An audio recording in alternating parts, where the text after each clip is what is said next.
नमस्कार दोस्तों, आप सबका स्वागत है हमारे चैनल द स्टडी पीरियड में। हम यहाँ पर बेसिक मैथमेटिक्स की क्लास लेना स्टार्ट कर रहे हैं। ठीक है, जो बेसिक मैथमेटिक्स जो आपको टेट, सुपर टेट, ठीक है, सी टेट, रीट, डीएलएड या फिर यूपी ट्रिपल सी पैट और लेखपाल के एग्ज़ाम में बहुत हेल्पफुल होगा। बेसिक मैथमेटिक्स मतलब कि बिल्कुल बेसिक से यहाँ पर वो बच्चे भी सीख पाएंगे जो जिनको गणित बिल्कुल नहीं आता है। ये विशेष उन्हीं बच्चों के लिए है कि जो गणित से डर लगता है या जिनके लिए गणित बहुत मुश्किल चीज़ है, वो आके हमारे चैनल पे बिल्कुल आसान तरीके से बेसिक जो होता है ना, वो गणित सीख सकते हैं यहाँ पर। आज की क्लास हम स्टार्ट करेंगे। हमारी पहली क्लास है बेसिक सिंबल्स की क्लास, कि मैथ में कौन कौन से सिंबल्स होते हैं और उनको पहचानते कैसे हैं, उनका नाम क्या होता है। ये फालतू का टॉपिक नहीं है, इसके बहुत सारे क्वेश्चंस आते हैं, मैं आपको आगे करा भी दूंगा। कुछ एक मतलब जो पेपरों में आए हुए हैं वो। अब जैसे कि मैं ये बात करूँ, ये हमारे जो मैथ में सबसे बेसिक सिंबल्स होते हैं वो ये वाले 4 सिंबल्स होते हैं। इसको आप सभी जानते हैं, ये एडिशन का सिंबल है। एडिशन मतलब जोड़। जो बच्चे इंग्लिश में कंफर्टेबल नहीं है उनके लिए हम हिंदी भी बोलते जाएंगे। ये बाइलिंगुअल चैनल है हमारा, हिंदी और इंग्लिश दोनों में पढ़ाई होगी। ठीक है, ये जो हमारा सिंबल है इस तरह का आप सबने देखा है, ये जोड़ का चिन्ह है। जोड़ एडिशन का मतलब जब ऐसा चिन्ह दो संख्याओं के बीच में लगा होता है तो हम उनको जोड़ देते हैं और एक साथ करके लिख देते हैं। ठीक है, ये जो सिंबल हमारा, ये सिंबल है हमारा माइनस का, या इसको बोलते हैं सब्सट्रैक्शन। सब्सट्रैक्शन यानी कि घटाना। ठीक है, जब भी ऐसा कुछ लिखा होता है तो हम इसमें बड़ी संख्या में छोटी संख्या घटा के लिख देते हैं। ठीक है, ये वाला जो सिंबल है ये मल्टीप्लिकेशन का सिंबल है।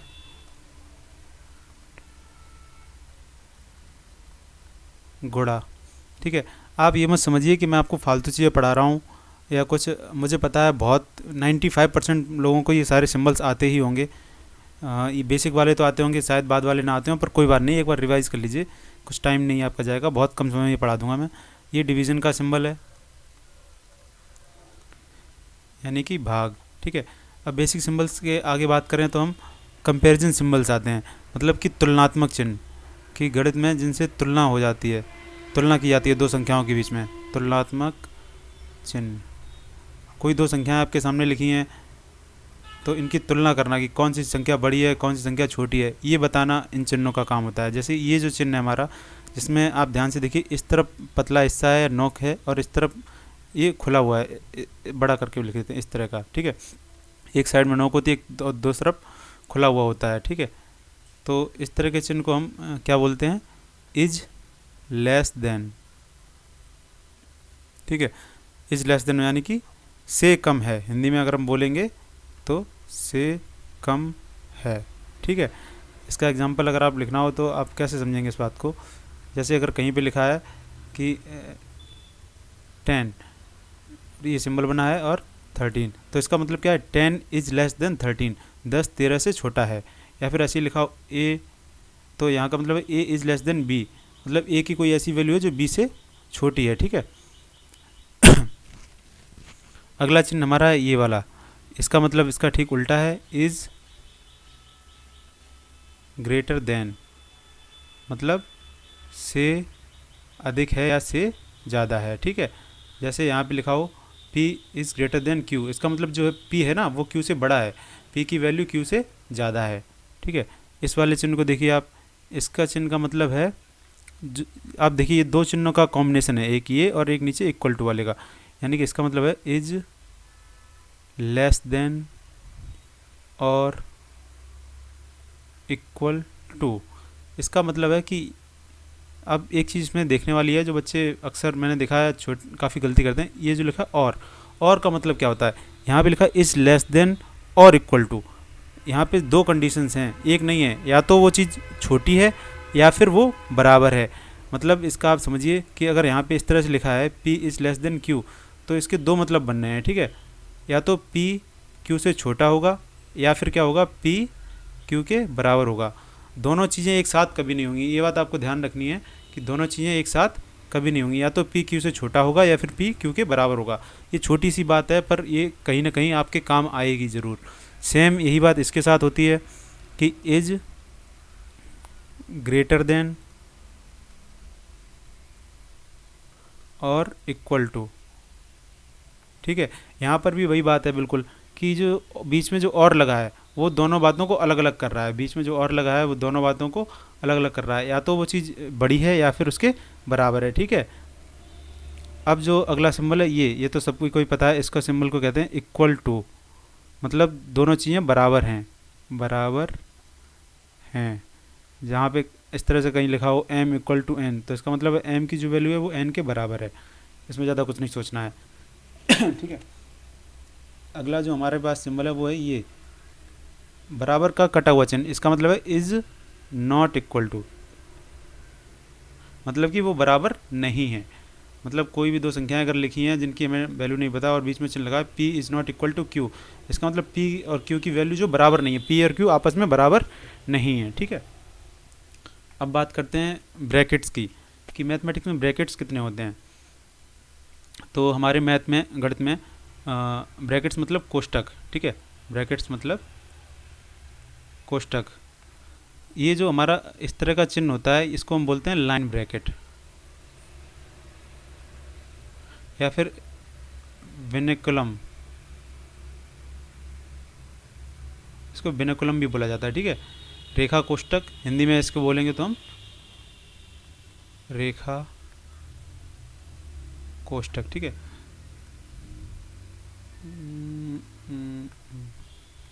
हिंदी में इसको हम बोलेंगे रेखा कोष्टक। ये जो हमारा है ये क्या है, स्मॉल ब्रैकेट यानी कि छोटा कोष्टक। ठीक है, ये जो हमारा वो है कर्ली ब्रैकेट या फिर मीडियम ब्रैकेट, हिंदी में इसको बोलते हैं मझला कोष्टक। ठीक है, इसके बाद हमारा आता है ये बिग ब्रैकेट। ठीक है, इसका मतलब होता है कि बड़ा कोष्टक। वैसे तो आप इन्हें कैसे भी याद कर सकते हैं, पर इसी ऑर्डर में अगर याद करेंगे तो बहुत अच्छा रहेगा, क्योंकि ये जो हमारा एक बोर्ड मास का नियम होता है वो मैं आगे आपको पढ़ाऊँगा, तो उसमें ये इसी प्रकार से सॉल्व होते हैं कि सबसे पहले हम इसमें लाइन ब्रैकेट को सॉल्व करते हैं, फिर छोटे कोष्टक को, फिर उससे बड़े वाले को, फिर सबसे बड़े वाले को। ठीक है, अब आगे बात करते हैं डेसिमल और डिग्री। हमारे सामने दो चिन्ह आ गए हैं, डेसिमल और डिग्री। ठीक है, डेसिमल का मतलब आपको पता होगा क्या होता है, डेसिमल यानी कि दशमलव, डेसिमल यानी कि दशमलव। ठीक है, और डिग्री को डिग्री ही कहते हैं या फिर अंश कहते हैं, अंश। ठीक है, दोनों में अंतर समझ लीजिए आप, मैंने दोनों को साथ साथ इसलिए लिखा ताकि आप इनमें अंतर समझ सकें। जो डेसिमल का साइन होता है उसमें बस एक पॉइंट होता है, पॉइंट, इसमें कोई जगह आप देखें तो इसमें कोई जगह नहीं है बीच में, लेकिन डिग्री का चिन्ह होता है वो इस तरह का होता है, इसमें बीच में होल होता है। आप बस इतना अंतर है बेसिकली। दूसरा अंतर क्या है कि जब पॉइंट डेसिमल लिखा जाता है तो वो संख्याओं में नीचे की तरफ लिखा जाता है, इस तरह से 2.5। जो डिग्री होती है वो हमारे पास ऊपर लिखी जाती है, यहाँ पे सवाल के बाद 30 डिग्री, इसका मतलब है 30 डिग्री। ठीक है, या 30 अंश, ये दशमलव है ही आपके सामने। अगला चिन्ह है हमारा बार का। बार, इस चिन्ह को आप समझ लीजिए, ये बहुत काम का है, इस पर बहुत सारे क्वेश्चंस बनते हैं। बार मतलब ये जो होता है किसी संख्या के ऊपर आपके सामने अगर इस तरह से बार लगा हो तो इसको बार का चिन्ह कहते हैं। लाइन ब्रैकेट और बार में थोड़ा अंतर होता है, मैं अभी आपको बताऊंगा, पहले से समझिए कि किसी संख्या के ऊपर अगर चिन्ह लगा है इस तरह का तो इसका मतलब है बार, और इसका एक ही मतलब होता है कि वह रिपीटिव होती हैं, वो संख्या रिपीटिव होती हैं। अगर 3 और 7 दोनों के ऊपर बार लगा तो मतलब 3 और 7 ये बार बार आएगा और तब तक आता रहेगा इन्फिनाइट तक, मतलब ख़त्म ही नहीं होगा, ये हमेशा पुनरावृत्ति इसकी होती रहेगी। जैसे यहाँ पे 7 के ऊपर लगा था तो इसका मतलब सिर्फ ये है कि 7 7 7 7 ये तब तक आता रहेगा अंत तक, बिल्कुल ख़त्म ही नहीं होगा कभी। ठीक है, ये तो बार होता है। अब आप कहेंगे बार और रेखा मतलब कोष्टक है जो हमारा लाइन ब्रैकेट, उन दोनों में अंतर क्या है। तो बार और लाइन ब्रैकेट में एक छोटा सा अंतर है, वो अंतर आप समझ लीजिए। जब भी बार दिया गया होगा तो वो पर्टिकुलर एक संख्या के ऊपर दिया गया होगा, जैसे मैंने यहाँ पे लिखा था 3.6, इस तरह से कोई दूसरी संख्या के साथ में नहीं दिया गया होगा जैसे। और लाइन ब्रैकेट होगा वो इस तरह से दिया गया होगा, तो दो संख्याओं और उनके बीच में एक चिन्ह होगा, इस तरह से दिया गया होगा। कभी आप इस तरह के सवाल नहीं देखेंगे कि 2.36 प्लस 5.76 और इस तरह का चिन्ह लगा हो, तो आप इसको बार मतलब बार मत समझिएगा कि आप समझें इसे बार दे दिया गया है और इनका रिपीटेशन होगा ना। इस तरह का जब सवाल होगा, बीच में आपको क्या दिखना है, चिन्ह दिख रहा है आपको, तो आप समझ जाइए कि ये हमारा क्या है, लाइन ब्रैकेट है या फिर रेखा कोष्टक है। ठीक है, आप इसमें बिल्कुल कंफ्यूज मत होइएगा कि बार और लाइन ब्रैकेट में कोई कंफ्यूजन है। बार सिर्फ संख्याओं के ऊपर दिया जाता है, जबकि लाइन ब्रैकेट आपका संख्या के ऊपर भी हो सकता है, मोस्टली संख्या के ऊपर नहीं होता है, और बीच में एक चिन्ह दिया गया होगा उसके लिए। ठीक है, दो संख्याओं को एक साथ रखने के लिए उसका लाइन ब्रैकेट का यूज़ किया जाएगा। अगला साइन है हमारा परसेंटेज का। परसेंटेज तो आप सभी जानते हैं, बहुत कॉमन सा साइन है, प्रतिशत या फिर परसेंटेज, जैसा कि ऊपर लिखा हुआ है। ठीक है, आगे हम बताएंगे, आपको एक्सप्लेन करेंगे ये क्या होता है। वैसे तो मैं बता दूं, परसेंटेज का मतलब होता है 1/100। ठीक है, जैसे कि अगर आपके सामने लिखा हो 20%, तो इसका मतलब है 20 का मल्टीप्लाई कर दो आप 1/100 में, तो ये वैल्यू आ जाएगी 1/5। तो परसेंटेज का बेसिक मतलब क्या होता है, 1/100। ठीक है, ये बहुत बेसिक डिटेल है और बहुत काम की डिटेल है, इसलिए मैंने बता दी, आप आगे याद रखना। परसेंटेज मतलब, परसेंटेज का सीधा मतलब है 1/100। जहाँ आपको परसेंटेज दिखे वहाँ मतलब समझ लो 1/100 लिखा है। ठीक है, रूट और पावर, ये दो साइन आप समझ लीजिए, ये एक दूसरे के अपोजिट हैं। जहाँ पर रूट लगा होता है, मतलब कि इस तरह का चिन्ह लगाया और आगे कुछ लिखा नहीं है, इसका मतलब है वहाँ पे 1/2 पावर है, किसी संख्या की पावर 1/2। जैसे अगर यहाँ पे ए लिखा है, तो इसका मतलब है ए की पावर कितनी है, 1/2। या फिर ऐसे समझ लीजिए कि जहाँ पर कुछ नहीं लिखा है वहाँ पे 2 लिखा होता है। ठीक है, 2 मतलब कि ये कोई ऐसी संख्या जिसका 2 बार गुणा करने पर बाहर आएगी, वो अंडर रूट के अंदर होती है। फिर से समझ लीजिए, जैसे आपने देखा होगा इस तरह के सवाल लिखे होते हैं, √4, तो इसका मतलब होता है कि अंदर 4 के ऐसे गुणनखंड करे जाएं कि 2 के जोड़े बन जाएं, तो उनमें से एक बाहर आ जाता है। ठीक है, यही मैं कह रहा हूँ कि 1/2 मतलब 2 पावर, आधी पावर है इस पर, तो वहाँ पे 2 के जोड़े बनते हैं। आपको एक चीज़ ध्यान रखनी है कि जब भी आपके सामने इस तरह का चिन्ह आए, इस तरह का, और आगे कुछ लिखा ना हो, तो इसका मतलब है वो वर्गमूल है या फिर अंडर रूट है।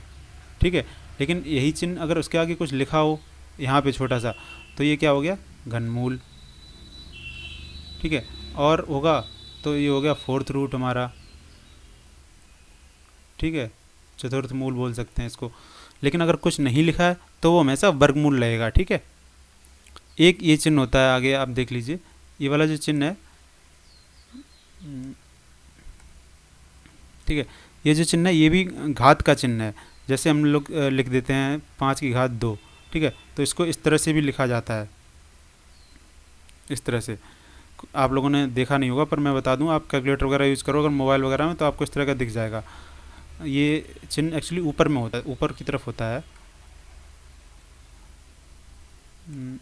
इस तरह से 5⁻²। ठीक है, या फिर ऐसे ही और भी मान लो आप 3⁻3।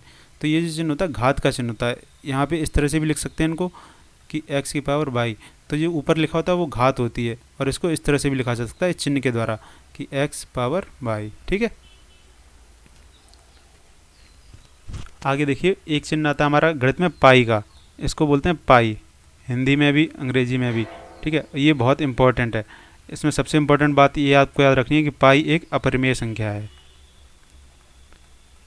ये कई पेपरों में आया हुआ सवाल है ये, और मैं बताऊंगा आपको कि अपरिमेय संख्याएं क्या होती हैं, परिमेय संख्याएं क्या होती हैं आगे वाले टॉपिक में। पर अभी बस आप इतना याद रखो, पाई एक अपरिमेय संख्या है और इसकी वैल्यू 3.14 या फिर हम बोल सकते हैं 22/7 होती है। ठीक है, ये बहुत बहुत बहुत इंपॉर्टेंट चीज़ है, आप इसको बिल्कुल अच्छे से याद रखिए। एक ये जो चिन्ह है हमारा इस तरह का, ये होता है मोड का। एक और चिन्ह होता है इसी तरह का, बिल्कुल सेम इस तरह का, वो पास पास होता है, इसको होते हैं पैरेलल लाइंस, यानी कि समांतर रेखाएं। ठीक है, लेकिन ये जो मैंने चिन्ह यहाँ पे बनाया वो मोड का बनाया है। मोड, हिंदी में भी इसको मोड कहते हैं और अंग्रेजी में भी इसको मोड कहते हैं। इसमें एक खासियत होती है कि मोड के अंदर कोई भी चीज़ हो वो हमेशा पॉजिटिव ही आती है। जैसे अगर आप इसे सॉल्व करोगे तो यहाँ पे आएगा -1। ठीक है, मोड के अंदर, पर जब आप इसे बाहर निकालेंगे तो ये हमेशा प्लस का हो जाएगा। कि मोड के अंदर कोई भी चीज़ हो, कोई भी -x, तो ये मोड के बाहर आते ही प्लस की हो जाएगी। ठीक है, तो ये वाला चिन्ह मोड का चिन्ह होता है। अब बात करते हैं डिफरेंस के चिन्ह की। एक चिन्ह होता है हमारे सामने डिफरेंस का। ठीक है, होता है, मतलब कई बार देखा है मैंने, पेपर में भी आता है, इस तरह का चिन्ह होता है वो। ठीक है, इस तरह से लिखा होता है, जैसे कि A डिफरेंस B। तो इसका इसका मतलब होता है इसका डिफरेंस का मतलब होता है अंतर। अंतर, और अंतर हमेशा बड़ी से छोटी संख्या में निकाला जाता है। अंतर हमेशा कैसे निकाला जाता है? बड़ी संख्या में से छोटी संख्या को घटा के। ठीक है, अंतर हमेशा कैसे निकाला जाएगा? बड़ी संख्या में से छोटी संख्या को घटा के। अब इसका मतलब यहाँ पे क्या है, हमें इन संख्याओं की वैल्यू तो पता नहीं है, ए डिफरेंस भी लिखा है, ए अंतर भी। तो यहाँ पे दो कंडीशन बन रही है आपके सामने। पहली कंडीशन क्या है कि ए बड़ा है बी से। अगर ए बी से बड़ा होगा तो ये सीधा हो जाएगा ए माइनस बी। और दूसरी कंडीशन क्या है कि वी की वैल्यू ए से ज़्यादा है, तभी ये क्या हो जाएगा? बी माइनस ए। तो डिफरेंस का बस इतना ही आपको समझना है कि बड़ी संख्या में से छोटी संख्या घटानी है। डिफरेंस जहाँ भी चिन्ह होगा तो वहाँ पर बड़ी संख्या में से छोटी संख्या घटा देनी है। अगले चिन्ह हमारे सामने रेशियो ऑफ प्रोपोर्शन, यानी कि अनुपात और समानुपात। अनुपात और समानुपात। ठीक है, हिंदी और इंग्लिश दोनों में पढ़ना इसलिए ज़रूरी भी होता है कि कभी कभी क्या होता है कि पेपरों के हिंदी ट्रांसलेशन में सवाल गलत हो जाते हैं, क्योंकि वो ट्रांसलेट नहीं हो पाते हैं सही से। उस केस में हमें क्या करना होता है कि हमें इंग्लिश वाला वैलिड होता है तो इंग्लिश वाले को ही पढ़ना होता है। तो इसलिए अगर आपको कुछ एक टर्म्स की अंग्रेजी पता होगी तो बहुत अच्छा रहेगा, उससे आप सवाल आसानी से कर सकते हैं और गलत होने के चांस भी बहुत कम हो जाते हैं। तो रेशियो और प्रोपोर्शन, अनुपात और समानुपात। अनुपात का चिन्ह आपको पता है इस तरह का होता है, ये होल नहीं होता है, मतलब डॉट डॉट, काफ़ी बड़ा लिख दिया मैंने, इस तरह का होता है। देखो इस तरह से लिखा होता है 2:5। ठीक है, तो ये जो जहाँ पर सिंगल डॉट ऐसे लगे होते हैं एक एक, वो अनुपात का चिन्ह होता है। समानुपात का चिन्ह ऐसे साथ में दो लगे होते हैं, जैसे लिखा होता है A/B समानुपात C/D। अब इसका मतलब क्या है? ये समानुपात और अनुपात एक बात होती है, बस आप ये समझ लो ये एक एक अक्षर की बात क्यों होती है, ये दो दो के साथ में होती है। इसका भी मतलब देखो, इसका मतलब क्या है? 2:5 का हम ऐसे लिख सकते हैं 2/5।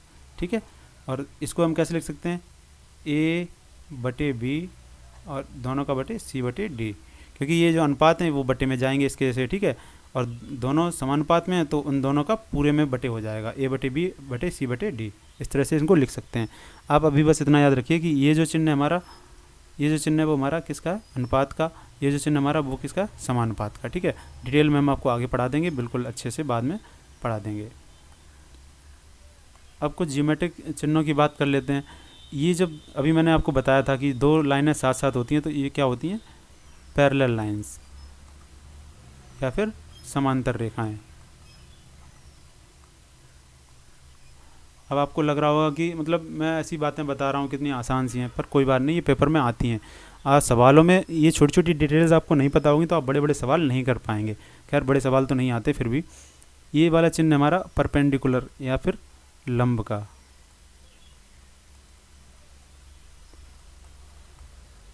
ठीक है, ये वाला चिन्ह होता है वो ट्राइंगल का है, आपको दिख ही रहा होगा वो, यानी कि त्रिभुज। हमारे सामने इस तरह से लिखा रहता है कि इन ट्राइंगल ABC ऐसे करके जो आता है ना, ये वाला चिन्ह हमारा समरूप का। ठीक है, और ये वाला चिन्ह हमारा सर्वांशम। पेपर में मैंने देखा इस तरह के सवाल आते हैं कि ट्राइंगल ABC ट्राइंगल PQR। तो अगर आपको इसका मतलब ही नहीं पता होगा तो आप कभी नहीं जान पाएंगे क्या कह रहा है।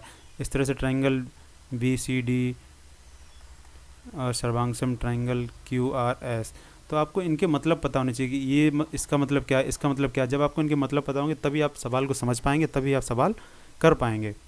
ठीक है, ये देखिए, ये एक क्वेश्चन आया हुआ है यूपी टेट 2011 में। अब मैं आपको बता ही रहा था कि ऐसा नहीं है कि मैं आपको फालतू में पढ़ा रहा हूँ। अब ये यूपी टेट 2011 का क्वेश्चन है, बहुत आसान है, मालूम है। यूपी टेट 11 से लेके अब काफ़ी पैटर्न चेंज हो गया, लेकिन आपको पता होना चाहिए। अब इस सवाल देखिए आप, दो समांतर रेखाओं के बीच की दूरी। अभी मैंने आपको बताया दो पैरेलल लाइंस होती है ना, जो पैरेलल लाइंस, इन्हीं की बात हो रही। दो समांतर रेखाओं के बीच की दूरी, इनका मतलब, और मैं इसका आंसर बताता हूँ, बराबर रहती है। क्योंकि पैरेलल लाइंस कौन सी लाइन होती हैं? जो हमेशा एक दूसरे से बराबर दूरी पर चलती हैं। इनका नाम ही इस तरह से रखा गया है।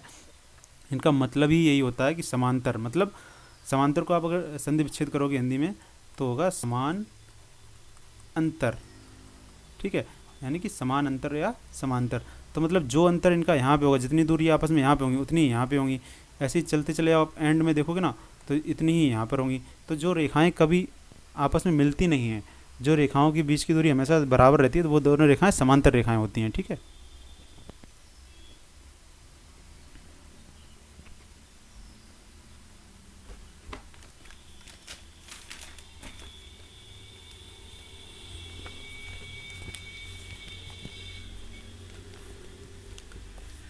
अब हम कुछ इंपॉर्टेंट पॉइंट्स की बात कर लेते हैं। इंपॉर्टेंट पॉइंट्स कौन कौन से हैं वो मैं आपको बता देता हूँ। ये अक्सर गलती करवा देते हैं सवाल में, जिन्हें गणित से डर लगता है, ये बेसिकली उन्हें बड़ी दिक्कत देते हैं। पर मैं आपको बता देता हूँ आसान तरीके से। मान लो कोई सवाल लिखा है आपके सामने 14 - 5, ठीक है, और इसका पूछा गया है, तो जो बच्चे होते हैं वो, मतलब सबको तो पता ही है, पर उनके लिए बता रहा हूँ जिन्हें नहीं पता है, कि जहाँ पर कोई चिन्ह ना लगाओ। जैसे अब ये 5 है, पहली बात आपको ध्यान रखनी, ये चिन्ह होता है हमेशा, जब भी कोई सवाल में चिन्ह होता है तो वो हमेशा अपने साथ वाली संख्या का होता है, पीछे वाली जो उसके चिन्ह के पीछे जो संख्या होती है उसका चिन्ह होता है। जैसे ये यहाँ पे जो माइनस है ना, तो ये -5 का है, 14 का नहीं है। इस बात को आप समझ लीजिए, बहुत अच्छे से समझ लीजिए। जैसे आपके सामने ये लिखा हो 2 + 3 - 6 × 5 और +38 - 67, तो आपको एक बात अच्छे से समझनी चाहिए कि ये जो +3 है ये इसका चिन्ह है, प्लस मतलब चिन्ह और संख्याएं साथ रहती हैं। ये जो 6 के साथ कौन सा चिन्ह है, माइनस का, 5 के साथ कौन सा चिन्ह है, मल्टीप्लिकेशन का, 38 के साथ कौन सा चिन्ह है, प्लस का, और 67 के साथ कौन सा चिन्ह है, माइनस का, ठीक है। ये आपको अच्छे से ध्यान रखनी है। फिर से मैं बता दे रहा हूँ आपको कि जो चिन्ह होता है वो अपनी आगे वाला होता है, किसी संख्या के साथ आगे वाला चिन्ह होता है। ये +3 ठीक है, यहाँ पे देखोगे आप तो 6 इसका माइनस का है। अब यहाँ पे एक बात आती है, एक सवाल आता है कि सबसे आगे तो कोई चिन्ह लगा नहीं है हमारे पास, सबसे आगे कोई चिन्ह नहीं लगा यहाँ पे, तो जहाँ पर कोई चिन्ह नहीं लगा होता वहाँ पे हम क्या मान लेते हैं, प्लस, यानी कि जो 2 है हमारा वो किसका है, प्लस का है, ठीक है। मैं आपको यही बताना चाह रहा कि जहाँ पर कोई भी चिन्ह ना लगाओ, जैसे यहाँ पे 14 का कोई चिन्ह लगा तो ये चिन्ह काय का, प्लस का है। ध्यान रखना, ये 14 किसके हैं, प्लस के हैं। तो आपको ये चीज़ नोट करनी है कि जहाँ पर कोई चिन्ह ना हो, यहाँ पर नो सिंबल, तो वहाँ क्या होगा, प्लस होगा, यानी कि वो संख्या पॉजिटिव होगी, ठीक है। ऐसे ही आपके सामने अगला रूल क्या कहता है, अगली बात कहती है कि कभी कभी क्या होता है, 2 ब्रैकेट्स दिए जाते हैं, ब्रैकेट्स, इस तरह का सवाल लिखा होता है, तो यहाँ पे आप कंफ्यूज नहीं होना, इसमें और इसमें अंतर है। देखिए आप, अगर ये लिखा है तो आपको पता है कि ये जो प्लस का चिन्ह है इन दोनों ब्रैकेट्स के बीच, यानी कि संख्याएं सीधा जुड़ जाएंगी, कोई बात नहीं, ये आसान चीज़ है, ये नॉर्मल है, कोई बात नहीं। पर कभी कभी क्या होता है, कभी कभी नहीं बल्कि अक्सर ही होता है, ये बहुत छोटी चीज़ है, आपको ध्यान रखनी है कि ब्रैकेट और संख्या के बीच में कोई चिन्ह नहीं लगा होता है, ब्रैकेट और संख्या के बीच में कोई चिन्ह नहीं लगा होता है, तो यहाँ पे हम आपको बता दें गुणा मान लिया जाता है, ठीक है। जहाँ पर ब्रैकेट और संख्या के बीच में कोई चिन्ह नहीं होता है वहाँ पर क्या माना जाता है, वहाँ पर ये गुणा होता है, ठीक है। तो अब इसको किससे सॉल्व करेंगे आप, 3 गुणे ये जुड़ जाएगा, ये इस तरह से, ठीक है। तो आपको 2 चीज़ें मैंने बताई आपको, पहला कि जहाँ पे कोई चिन्ह नहीं लगा होता है वहाँ पे क्या होता है, प्लस होता है, और जहाँ पर ब्रैकेट और संख्या के बीच में कोई चिन्ह नहीं लगा होता वहाँ पर मल्टीप्लिकेशन या गुणा होता है, ठीक है। अब आपको एक चीज़ और बता देता हूँ मैं, कभी कभी आपने देखा होगा इस तरह से भी लिखा होता है, दशमलव नहीं बीच में लिखा होता है, या फिर A.B, तो ये थोड़ा चिन्ह बड़ा होता है, बीच में होता है और बड़ा होता है, तो इसका मतलब भी गुणा होता है, ठीक है। ध्यान रखना, डेसिमल हमेशा नीचे की तरफ होगा यहाँ पे, और डॉट वाला चिन्ह बीच में होता है, बड़ा होता है, ठीक है। और एक तो मैंने आपको अभी बताया ही था अंडर रूट वाले में, कि जब अंडर रूट लगाओ और उसके कुछ ना लिखा हो तो ये हमेशा वर्गमूल होगा, ठीक है। अगर 3 लिखा है तो ये हमेशा घनमूल होगा, और अगर कुछ और लिखा है तो वही मूल होगा, लेकिन जहाँ पे कुछ नहीं लिखा है वहाँ पे हमेशा क्या होगा, वर्गमूल। ये आपको विशेष ध्यान रखना है, जिन्हें गणित बिल्कुल नहीं आता उन्हें, ठीक है।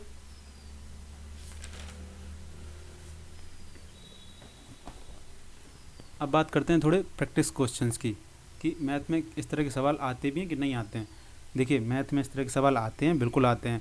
आप ऐसे समझ लीजिए कि वो गणित नहीं होगा तो रीजनिंग के बेसिस में दे देगा, पर ये सवाल देता है। जैसे ये सवाल मैं बताऊँ आपको, ये आया हुआ क्वेश्चन है RRB NTPC का, जो अभी एग्ज़ाम चल रहे हैं 2022 में, इसका CBT 2 का क्वेश्चन है ये, ठीक है। RRB NTPC CBT 2 का क्वेश्चन है ये। और देखिए क्या क्वेश्चन क्या कह रहा है कि यदि भाग, इस भाग यहाँ पे डिवीज़न का जिक्र, ये डिवीज़न का अर्थ प्लस है, गुणा मतलब मैं आपको लिख के बता दे रहा हूँ। क्वेश्चन कह रहा है इस भाग का अर्थ क्या है, प्लस, और गुणा का अर्थ क्या है, माइनस, माइनस का अर्थ क्या है, माइनस का अर्थ दिया गुणा और प्लस का अर्थ दिया है भाग। ठीक है, अब आप और पूछा क्या गया कि 2 भाग, मतलब इस तरह का सवाल दिया गया आपके सामने। चलो मैं सवाल भी लिख दे रहा हूँ। ये सवाल दिया गया है, थोड़ी जगह कर लूँ। आप ध्यान रखना कि आरआरबी एनटीपीसी का सवाल है, मैंने मिटा दिया, कोई बात नहीं। सवाल दिया है 2 डिवीज़न 3 माइनस 3 प्लस 4 गुणा 2। तो आपको बिल्कुल ऐसे ही सॉल्व नहीं करना है। क्वेश्चन में दिया गया है कि भाग का मतलब प्लस है, तो यहाँ पे क्या लगेगा, भाग की जगह पे प्लस लग जाएगा। माइनस का मतलब क्या है, गुणा, तो यहाँ पे क्या लग जाएगा, गुणा। प्लस का मतलब क्या है, आप देखिए इसमें भाग, तो यहाँ पे क्या लग जाएगा, भाग। गुणा का मतलब क्या दिया गया, माइनस, तो यहाँ पे क्या लग जाएगा, माइनस। तो अब आप देखो, जब चिन्ह आप पहचान पाओगे तभी तो उनका मतलब कर पाओगे कि हाँ सवाल कैसे होना है। ठीक है, तो अब ये सवाल कितना आसान था, पर ये क्वेश्चन आया हुआ है, देख लो आप, मेंस एग्जाम में आया हुआ है। तो इसको कैसे करेंगे, आपको बोर्ड मास नियम मैं बाद में पढ़ाऊँगा, पर अभी आप समझ लीजिए जो भाग है वो पहले होगा 3/4, उसके बाद फिर गुणा होगा और फिर जोड़ घटाना होता है। तो 2 से 2 कट जाएगा ये, और ये आ जाएगा आपका 9/4। ठीक है, यही इसका करेक्ट आंसर है। देखो इतने आसान सवाल आते हैं, बशर्ते आपको पता होना चाहिए कि सवाल में दिया क्या गया है। अभी देखिए ये जो मैं बता रहा था आपको, चिन्हों का बता रहा था कि छोटे और बड़े। अगला सवाल क्या कह रहा है, छोटे और बड़े जो मैंने आपको चिन्ह बताए थे, इज लेस देन, ठीक है, और इज़ ग्रेटर देन, अभी मैंने आपको बताए थे ये वाले चिन्ह, फिर इनके साथ वाले चिन्ह। तो ये भी देखो इस तरह के सवाल भी आते हैं। और ये यूपी टेट 2020 का सवाल है भाई, मैं अपने घर से नहीं दे रहा हूँ, आपको ये बात समझनी पड़ेगी। यूपी टेट 2020 का सवाल है, पर आपको अगर इन चिन्हों के मतलब ही नहीं पता होंगे तो आप ये सवाल कभी नहीं कर पाओगे और ये सवाल आपका गलत हो जाएगा। ठीक है, तो अब सवाल को पढ़िए। सवाल क्या करा कि यदि 0 इज़ लेस देन और इक्वल टू एक्स और x is less than equal to 5, एक कंडीशन हमारे सामने क्या दे रखी है कि 0 इज़ लेस देन और इक्वल टू x और x इज़ लेस देन और इक्वल टू 5। मतलब जो x की वैल्यू है वो कहाँ से कहाँ तक है, 0 से 5 तक के बीच में है। और इसमें क्या आपको ध्यान देने वाली बात है कि इक्वल टू लगा, मतलब या तो 0 भी हो सकती है और 5 भी हो सकती है। मतलब x की वैल्यू है वो 0 और 5 के बीच में है और 0 और 5 भी हो सकती है। पहली लाइन आपकी ये कह रही है। ठीक है, दूसरी चीज़ क्या कह रही है कि y की जो वैल्यू है 5 इज़ लेस देन और equal to y is less than और इक्वल टू 10।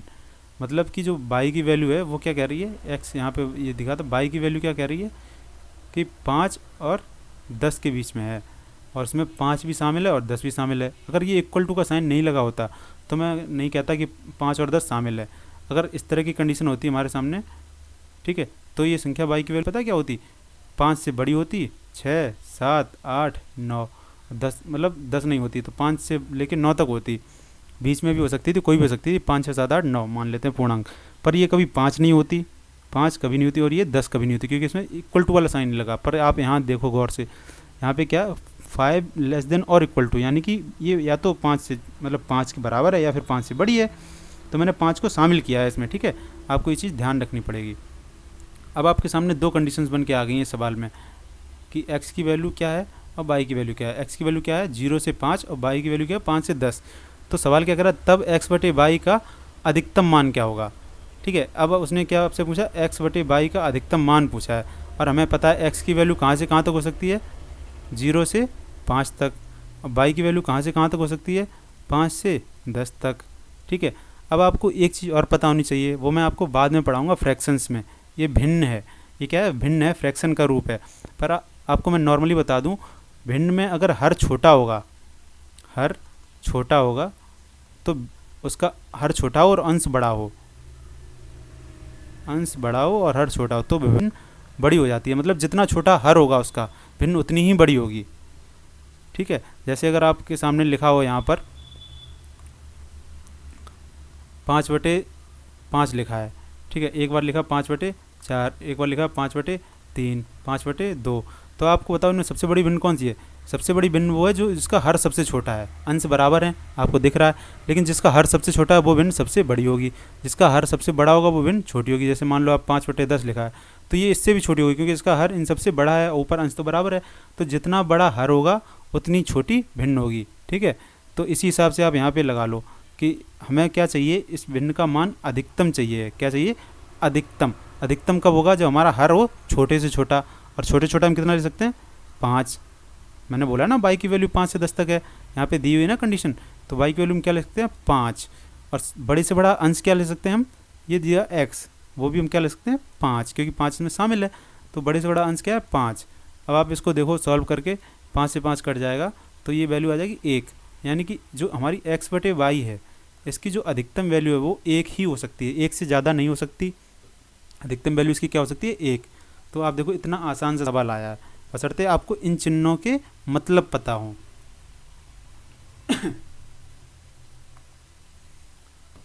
अगला सवाल क्या है, अगला सवाल देखो आप, ये सवाल एक आया था, ये भी देखो आरआरबी एनटीपीसी का सवाल है, ये अभी आया हुआ है, बिल्कुल अभी जो एग्जाम है उन्हीं में से लेवल 5 का क्वेश्चन है ये, ठीक है।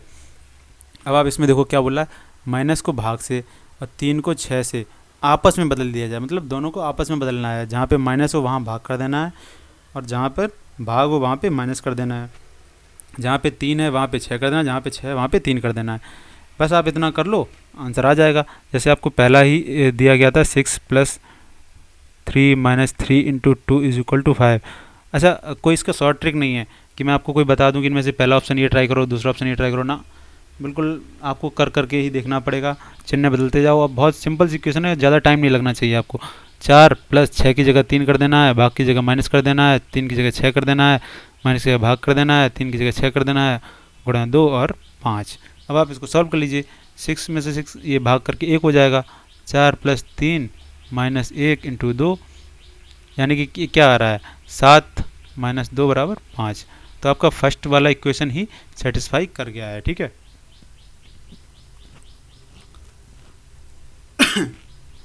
अब हमारा अगला क्वेश्चन आ गया, इसमें भी वही बात है, अगर आपको चिन्ह के मतलब पता है तो आप इस सवाल को कर सकते हैं, चिन्ह के मतलब नहीं पता तो आप इस सवाल को नहीं कर पाएंगे। यहाँ पर भी बिल्कुल वही चीज़ दी गई है जो मैं आपको बता रहा हूँ। इस चिन्ह का यही मतलब विशेषता है कि जब इस तरह से दिया जाए तो वहाँ पे सिर्फ एक कंडीशन होती है, दोनों नहीं होती हैं। इस बात को आपको समझना चाहिए, ठीक है। अब जैसे यहाँ पे दिया गया कि m छोटा है या बराबर है n के, m छोटा या बराबर है n के, ठीक है, और n जो है वो o से छोटा है, n o से छोटा है। इस एक कंडीशन यहाँ पे दी गई। दूसरी कंडीशन क्या दी, a बड़ा है b से और b जो छोटा है c से। अब उन्होंने निष्कर्ष निकाल के दिए n छोटा है, n बड़ा है b से। पहला निष्कर्ष हमारा क्या कह रहा है, n बड़ा है b से।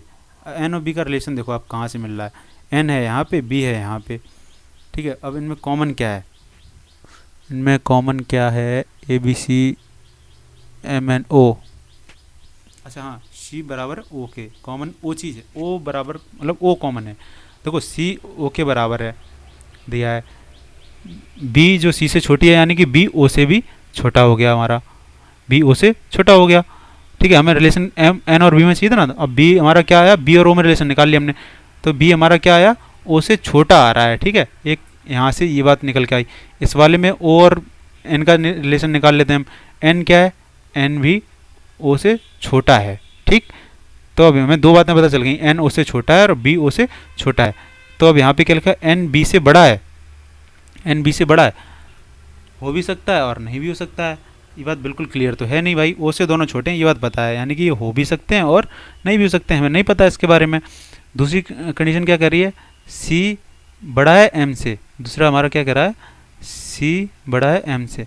तो अब हम देखते हैं C और M कहाँ है, C वाला टर्म यहाँ पर है, M वाला टर्म यहाँ पे है, तो C का रिलेशन O में निकालो, M का O में निकालो। M के बारे में क्या कह रहा है, M N से छोटा या बराबर है, यानी कि M N से छोटा बराबर है, तो ये O के भी O से छोटा होगा, क्योंकि N O से छोटा है तो M भी O से छोटा होगा, ये बात पक्की है, ठीक है। यहाँ पे क्या कह रहा है, ये C और O बराबर हैं, C और O बराबर हैं, ठीक है।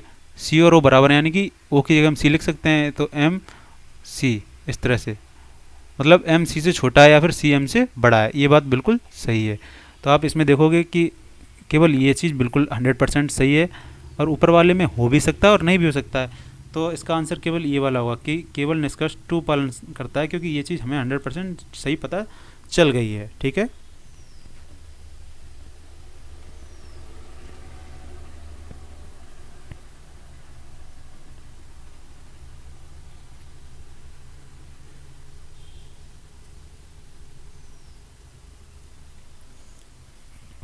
अगला सवाल देखिए, ये सवाल भी आरआरबी एनटीपीसी नहीं, ये सवाल आया हुआ है हाँ, अगला सवाल देखिए, ये सवाल आया हुआ है एसएससी सीएचएसएल का है। सीएचएसएल जो 10+2 का एग्ज़ाम होता है, ये सवाल उसका सवाल है, ठीक है। इसमें भी देखो आपको चिन्हों के बारे में ही दिया गया है। ये चिन्ह इतने महत्वपूर्ण हैं, इतने इम्पोर्टेंट हैं, आपको शायद ना लग रहा हो, मैंने बोला था, पर ये चिन्ह इम्पोर्टेंट है और इनसे क्वेश्चन बन रहे हैं। अब तो स्पेशली बनना है तो आपको इनको पढ़ना चाहिए, समझना चाहिए। रीजनिंग में सही, मैथ में सही, पर ये चिन्ह कहीं ना कहीं तो आएंगे ही। अब जैसे ये सवाल दिया गया है, ठीक है, इसको आप देखो 34 साइन नहीं लगाते हैं अभी, 4, 15, 51, 27, 9 और 40, ठीक है। इस तरह का एक नंबर्स लिखें और पूछा गया कि समीकरण में चिन्हों को बदलने से समीकरण को संतुलित करने के लिए सही संयोजन का चयन कीजिए। इनमें से मतलब कौन से चिन्ह हैं जो इनके बीच में रखने पर ये सही हो जाएंगे। तो आपको थोड़ा ध्यान देना चाहिए कि कौन सी चीज़ किससे कट सकती है, कौन सी चीज़ कहाँ से कम हो सकती है। आपको मतलब थोड़ा एक बार इन्हें देखो सिंबल्स को सबको कि कौन सा चिन्ह कहाँ पे, जैसे बेसिकली भाग को देखा करो, मैं ना डिवीज़न को देखना चाहिए। डिवीज़न देखने से संख्या कम हो जाती है। तो इसमें आप अगर देखोगे तो यहाँ पे ये डिवीज़न का साइन इस जगह पे है, इस जगह पे, ठीक है। अच्छा, कोई और ऐसी संख्याएं आपको दिख रही है जहाँ पे डिवीज़न लग सकता हो?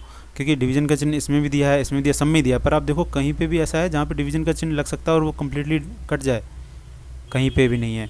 तो अपने आप ही ये चीज़ सामने आ जाएगी कि यही वाला हमारा लगना है, क्योंकि डिवीज़न का चिन्ह यहीं पे 9 या 27 होते हैं, तो यही पूरा पूरा इसे डिवाइड कर सकता है।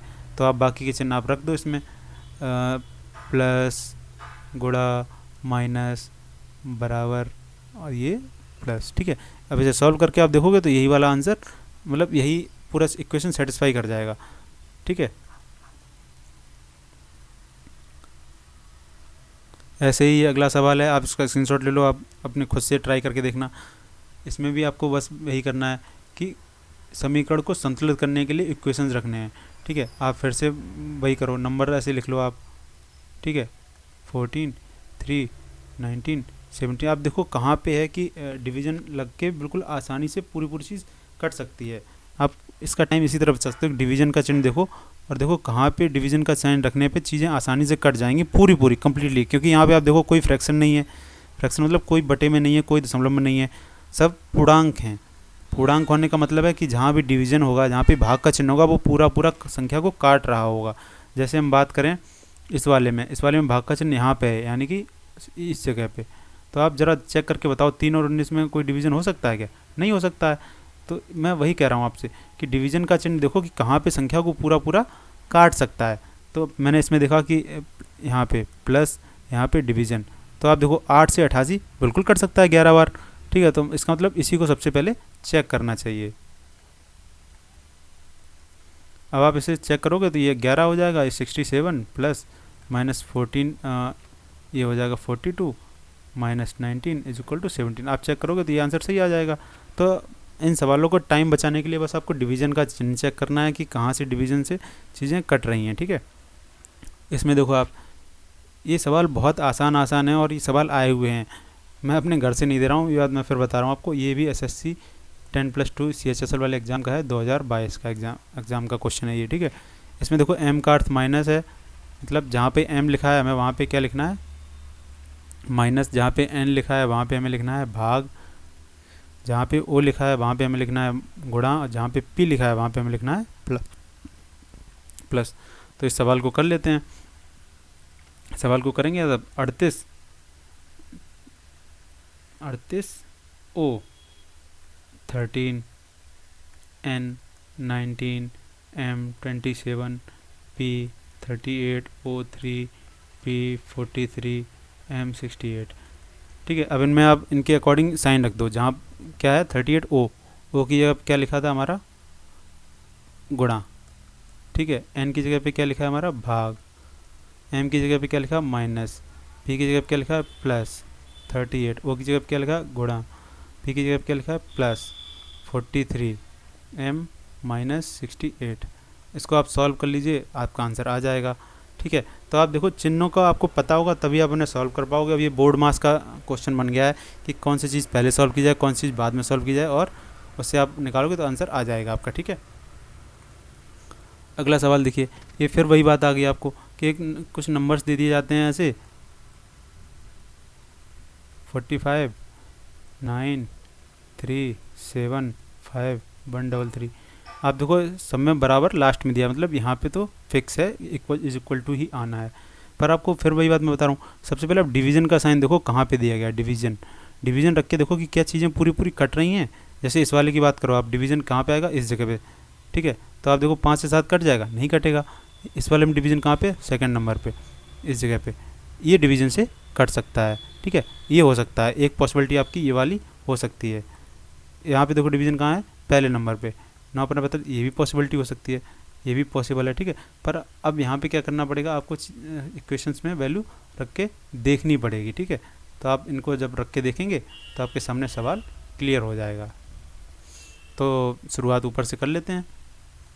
49 डिवीज़न माइनस 7 माइनस के बाद क्या है, प्लस। आप इसे सॉल्व करेंगे तो ये सबसे पहले तो भाग होता ही है, ये 3 हो जाएगा, 45 × 3 माइनस 7 और प्लस 5 ये हो जाएगा माइनस का 2 इज इक्वल टू 33।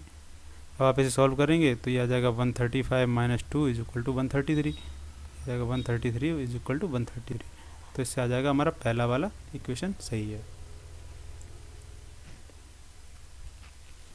अगला क्वेश्चन सेम इसी के जैसा है, आप इसका स्क्रीनशॉट ले लो, खुद करके ट्राई करो आप। इसमें ऐसा कुछ नहीं है जो मैं आपको बता सकूं, बहुत ही आसान सवाल है। बस एल इसमें दिया है बिल्कुल, एल आई का भाग जे गुणा के माइनस एल प्लस, आप इनमें वैल्यू रखो और आपका आंसर आ जाएगा। आप इसका स्क्रीनशॉट ले लो, ठीक है, आप इसका स्क्रीनशॉट ले लो और खुद करके आप ट्राई करो। और ये भी मैं आपको बता दूं, ये भी SSC CHSL 2022 का आया हुआ प्रीवियस ईयर क्वेश्चन है, ठीक है। बस आज की क्लास में इतना ही। आप सबने जिसने भी क्लास ली उसके लिए बहुत बहुत धन्यवाद। आगे अगली क्लास में हम और बेसिक चीज़ें, मतलब बेसिक से ही स्टार्ट करेंगे। हम बिल्कुल गणित ऐसे पढ़ेंगे जैसे हमें बिल्कुल आता ही नहीं है, और हम वहाँ से बेसिक स्टार्ट करके फिर धीरे धीरे और चीज़ें सीखते जाएंगे।